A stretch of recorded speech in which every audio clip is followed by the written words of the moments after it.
Este programa tem classificação indicativa livre.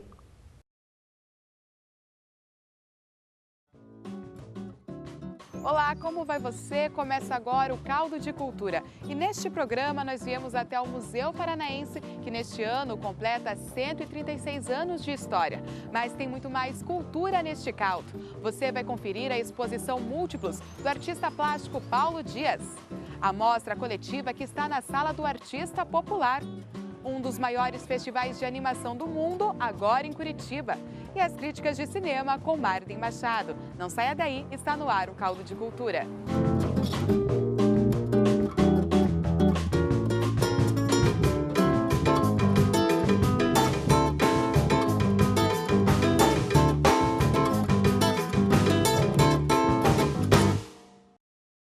O Caldo de Cultura está de volta ao Museu Paranaense, que está de aniversário, completando aí 136 anos de história. O museu está com novas exposições. Uma delas é o Mundo do Trabalho. Daqui a pouco nós vamos mostrá-la. Mas agora vamos falar da animação que tomou conta de Curitiba. O segundo maior festival de animação do mundo, o Animamundi, foi realizado pela primeira vez na capital paranaense. E o Caldo de Cultura foi lá conferir.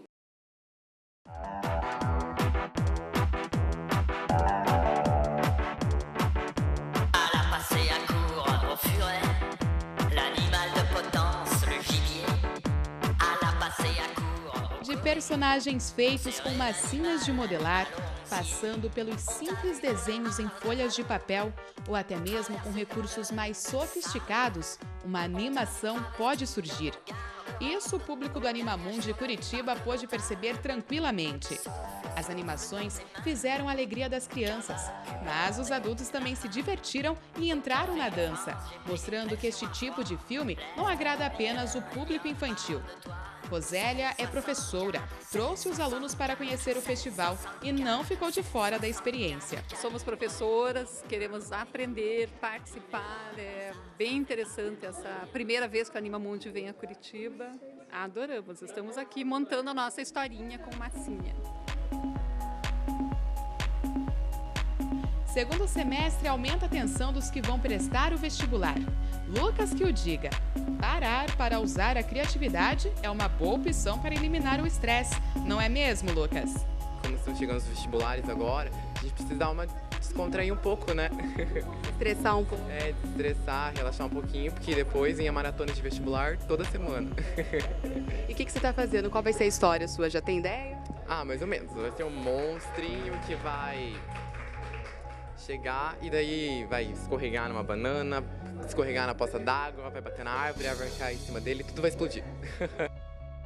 Depois que os personagens de massinhas são criados, chega a hora deles se tornarem história. Tudo pronto? Começa a animação. Na telinha dá para conferir tudo.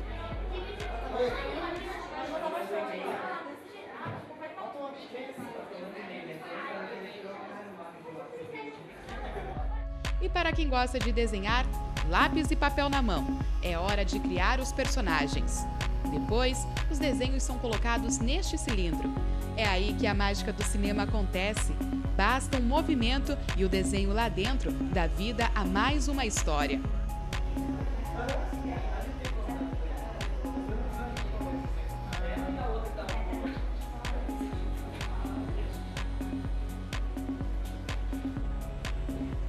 E para quem gosta dos efeitos especiais, tá aí mais uma oficina. E olha ali o nosso colega Lucas, ele gostou mesmo dessa coisa de desestressar. Escolheram os objetos, a monitora explicou a brincadeira. Claquete, a cena começa a ser montada, movimento a movimento, e assim mais uma animação fica pronta. As oficinas do festival são uma forma de aproximar o público deste gênero de filme.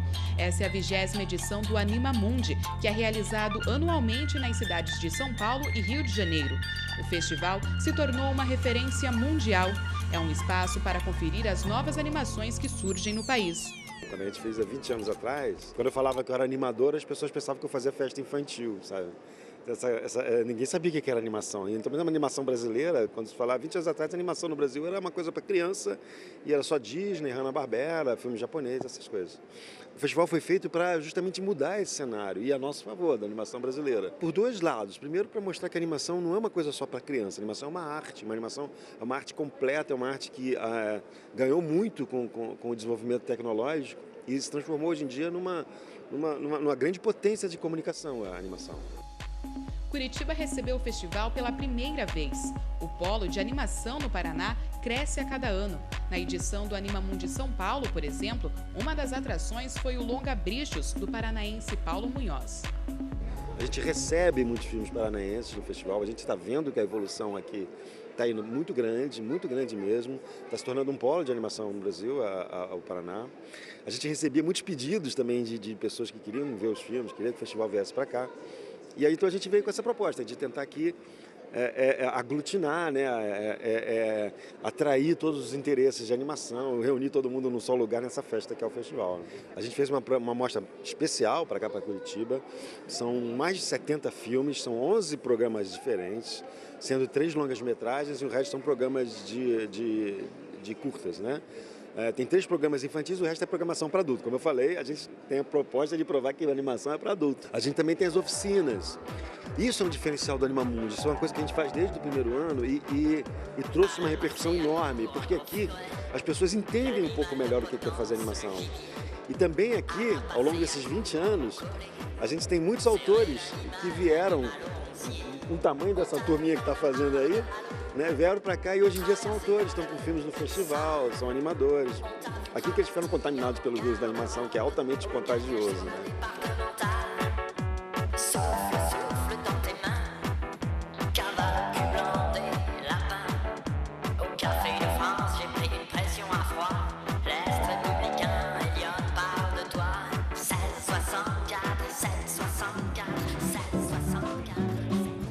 No próximo bloco, a mostra coletiva da Sala do Artista Popular e um bate-papo com Paulo Dias. Não saia daí, o Caldo de Cultura já volta.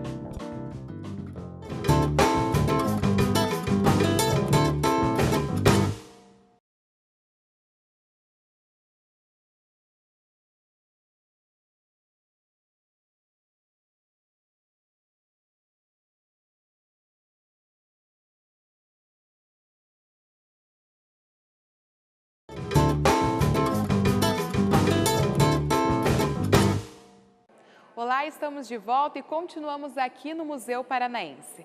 Mas agora nós vamos falar de um outro espaço aqui em Curitiba que abre portas para o artista popular.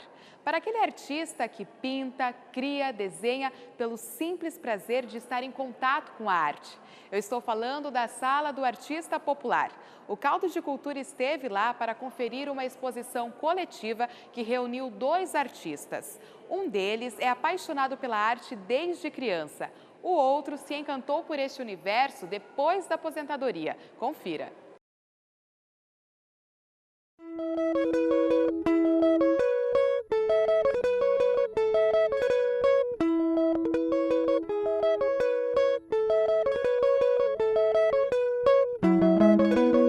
Logo que se aposentou, seu José começou a se dedicar ao trabalho artístico. Nele, ele encontrou uma forma de distrair a mente. Isso aí eu fiz assim, mas a gente que não é do ramo, né? Mas para passar o tempo, a gente é muito bom para a mente também, né? E tanta dedicação deu resultados. Há 5 meses, seu José decidiu pintar árvores. Ele, que quando morava no interior, tinha que cortar as madeiras, hoje se desculpa, retratando em folhas de papel um pouco da flora e fauna paranaense. Acho que é porque a gente do interior criou-se no meio do... não tinha muito mato lá, né? Criou lidando com árvore, com as coisas, lavoura e tudo. E mais tarde com árvore mais pesada, né? Quando já era maior, então lidava muito com lenha para fazer carvão. Hoje em dia acho que já não dava. Viu? Hoje, seu José mora na cidade grande, mas ele diz que a inspiração veio das árvores de Curitiba. Para ele, a capital ainda guarda e preserva o verde da natureza. No interior está muito devastado, nós temos um terreno no interior, mas aqui perto da minha casa eu tenho mais árvore que lá no interior. As obras do Seu José estão em cartaz na Sala do Artista Popular em Curitiba. A Sala do Artista Popular é um espaço que procura incentivar e valorizar a arte popular. Aqui do meu lado, a Vera, que é diretora do espaço. Vera, fala um pouco do objetivo aqui, né, da Sala do Artista Popular. Bem, como se falou, é um espaço que visa incentivar a arte popular, os artistas populares, os artistas ingênuos, primitivos. Uma arte que vem do povo mesmo, a arte do autodidata, né? É o artista que não teve uma escola de belas artes, que não tem um estudo acadêmico. Para expor aqui, como é que funciona? Bem, a gente respeita a proposta do artista, que passa por um conselho, e técnicos avaliam se é compatível com o espaço. Pode expor aqui só artistas de Curitiba ou é aberto, né, para o Brasil inteiro, para o mundo inteiro? É aberto ao mundo inteiro. Cada artista que aparece é uma surpresa. Eles são, assim, realmente, eles nos surpreendem pela criatividade deles, né? Passam sempre artistas surpreendentes. Além das obras do Seu José, também estão em cartaz na Sala do Artista Popular as esculturas do artista Marques. Um capacete, uma televisão, objetos que poderiam se tornar lixo, nas mãos de Marques, se transformaram em obras de arte. Eu acredito que não existe lixo, né? Tudo você pode transformar em outra coisa, né? Então, meu talento é transformar em arte, peças e luminárias, mesas. Tudo dá para ser aproveitado. Todas as esculturas são feitas a partir de materiais recicláveis. Desde pequeno, Marques enxergava os objetos com um olhar diferente. Tudo que eu via na rua, eu olhava sempre com algo a mais. Um parafuso não era só um parafuso, podia ser a cabeça de um boneco, um braço. Começou na infância.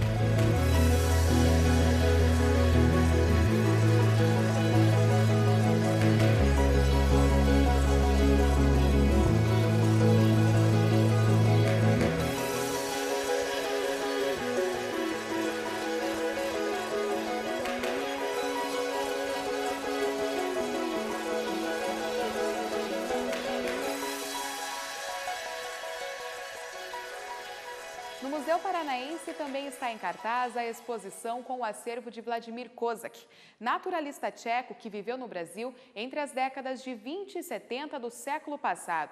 A exposição é composta por pinturas, aquarelas, fotografias, enfim, peças que retratam a vida dos índios no Paraná e no Brasil. E por falar em exposição, o Caldo de Cultura vai agora para o Solar do Rosário. Lá está em cartaz a mostra Múltiplos, do artista plástico Paulo Dias. Confira.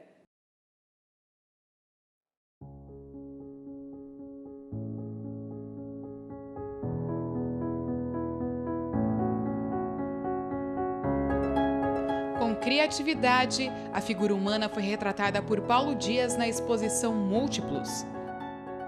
Expressões, linhas, traços. Cada rosto se transforma numa figura diferente.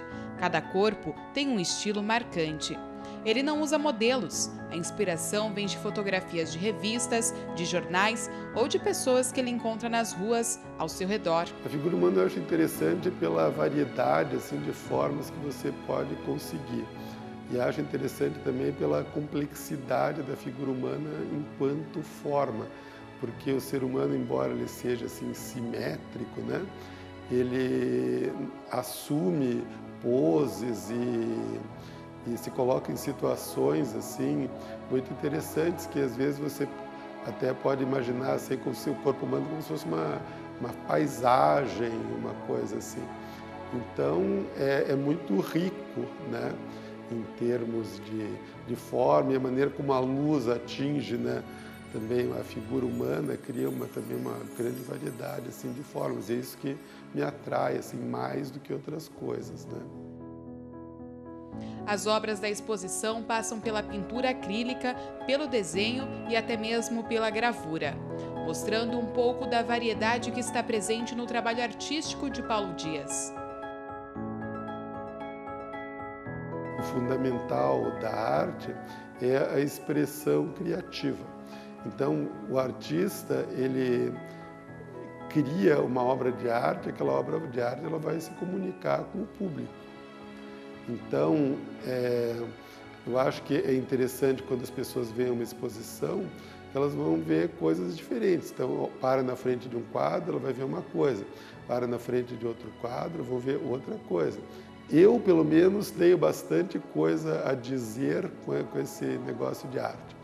Então, eu procuro dizer tudo isso que está dentro de mim. Paulo Dias pinta desde criança. Buscou vários cursos, mas o que marcou mesmo a sua carreira foi o livro Desenhando com o Lado Direito do Cérebro, da escritora Beth Edward. Eu comecei a desenhar quando era criança, né, como todo mundo, e não parei. Né? Então, essa que é basicamente a diferença.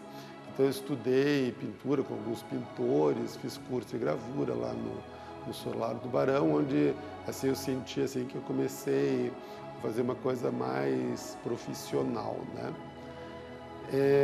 Depois eu tive assim, uma fase que eu comecei a olhar para o meu trabalho e dizer assim, eu preciso aprender a desenhar, eu preciso aprender a pintar. Então eu comecei a estudar desenho com um método que chama Desenhando com o Lado Direito do Cérebro, da professora americana Beth Edwards.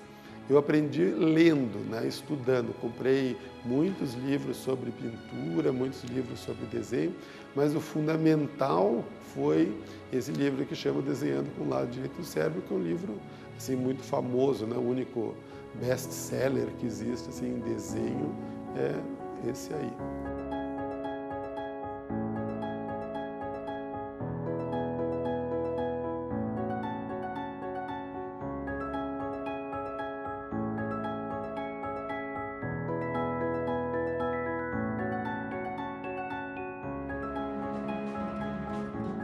No próximo bloco, conheça a exposição O Mundo do Trabalho e as críticas de cinema com Marden Machado. Não saia daí, o Caldo de Cultura já volta.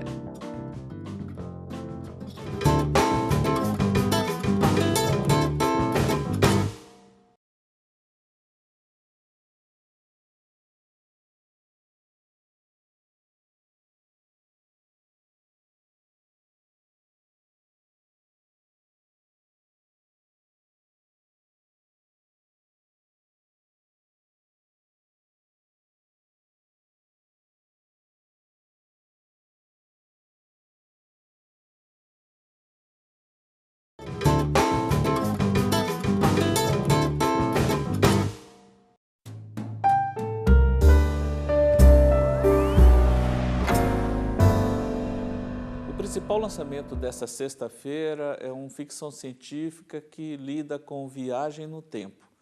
É um tema muito caro à ficção científica, que gerou grandes clássicos, mas que, se não for bem utilizado, cai no lugar comum e não acrescenta nada a esse gênero. O filme em questão se chama Looper, Assassinos do Futuro. É dirigido por um diretor quase estreante, Rian Johnson. Esse é o terceiro filme que ele faz. E ele traz uma inovação bem interessante nesse quesito de viagem no tempo. Nesse mundo que ele criou, a história se situa no ano de 2044. Já está, portanto, no nosso futuro. Só que nessa história, 30 anos à frente de 2044, a máquina do tempo foi criada, existe, mas foi proibida o uso dela pelo governo. E a máfia dessa época, ou seja, 30 anos adiante de 2044, ou seja, em 2074, os criminosos usam essa máquina para eliminar seus inimigos. Nesse futuro de 2074, eles não conseguem matar uma pessoa sem ser descoberto. Existem mecanismos, uma série de equipamentos que permitem rastrear qualquer corpo e, consequentemente, punir esses criminosos. Então, eles se apropriaram desse artifício da viagem do tempo para eliminar, sem deixar vestígio algum, aqueles criminosos ou aquelas pessoas que eles julgam precisar serem tiradas do mapa. E aí é criado uma espécie de grupo de elite chamado Loopers. Esse grupo vive no ano de 2044 e tem como única missão matar sumariamente esses criminosos que são mandados do futuro. Ele aparece sempre num local pré-definido, apareceu, eles estão sempre amarrados, encapuzados, eles matam esse criminoso, essa pessoa, e aí recebem um pagamento por esse dinheiro. O ciclo é fechado, daí vem o título em inglês, looper, que vem de loop, aquela coisa que vai e volta para o começo repetidamente. Esse loop acontece e se fecha quando o matador que está no ano de 2044 mata o seu próprio eu do futuro.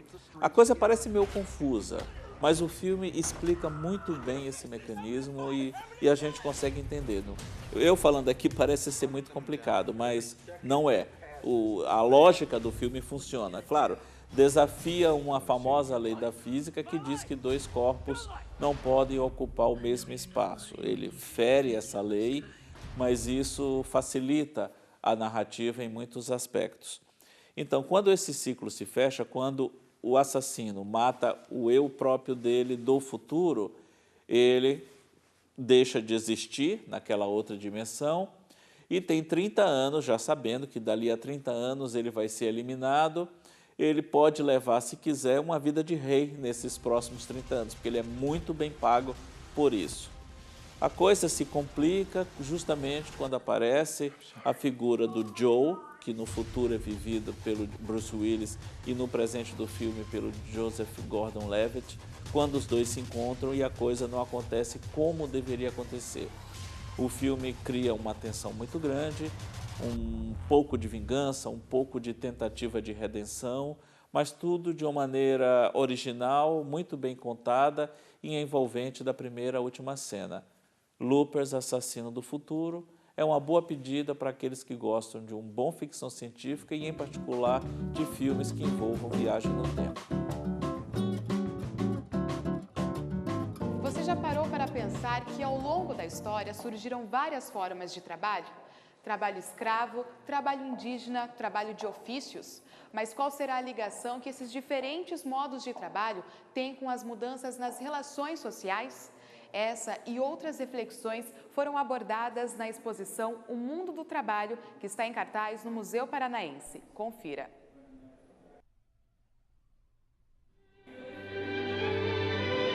Segundo o dicionário Aurélio, trabalho significa qualquer ocupação manual ou intelectual, obra feita ou que se faz ou está presente para se fazer, ou labutação, lida.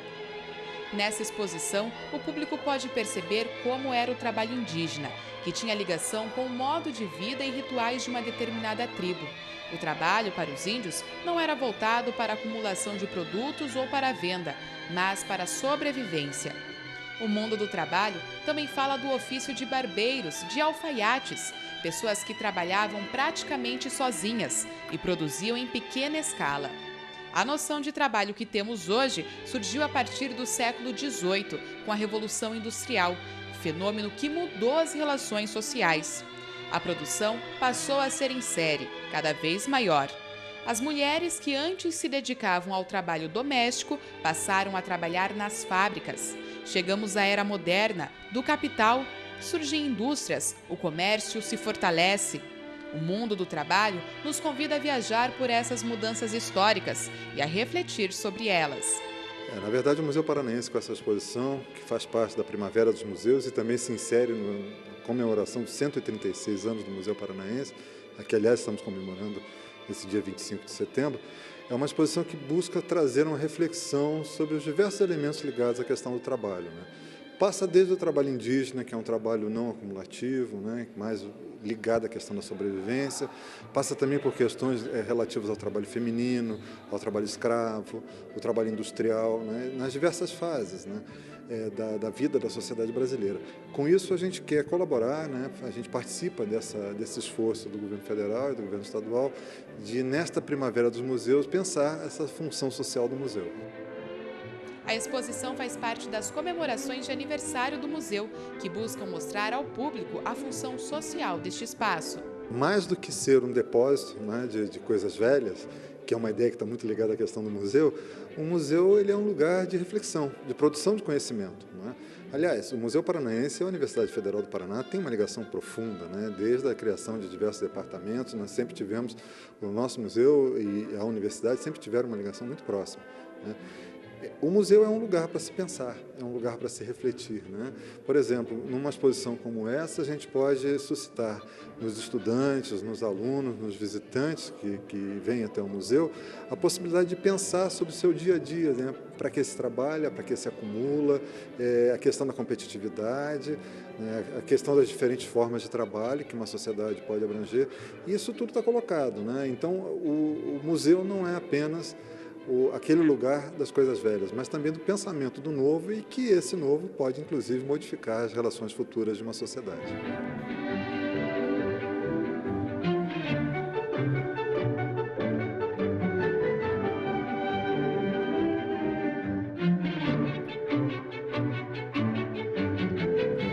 Daqui do Museu Paranaense, o Caldo de Cultura se despede. Gostou do programa? Para rever essa e outras edições, agora você pode acessar todos os conteúdos da UFPR TV no nosso canal do YouTube. O endereço é este que está aparecendo aí na tela. Bom, eu fico por aqui, tenha uma ótima semana e até a próxima.